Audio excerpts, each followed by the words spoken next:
Here I have Cat S53, and today I'm going to show you how to set this device up.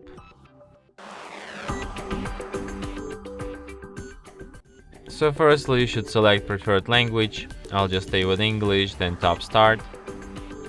Then you can connect to the mobile network, but if you don't have like SIM card on, you can just skip this step for now and do this anytime later. Then you can connect to the Wi-Fi, but if you don't have any opened Wi-Fi network, you can just skip this step and do this later. Then you should set up date and time.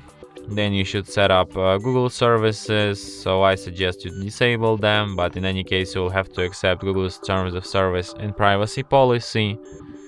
In the following step you can set up screen lock, but you can also just skip this step for now and do this later in settings, or just don't do this at all. Tap agree, and device is ready to be used. And that's it. Thanks for watching.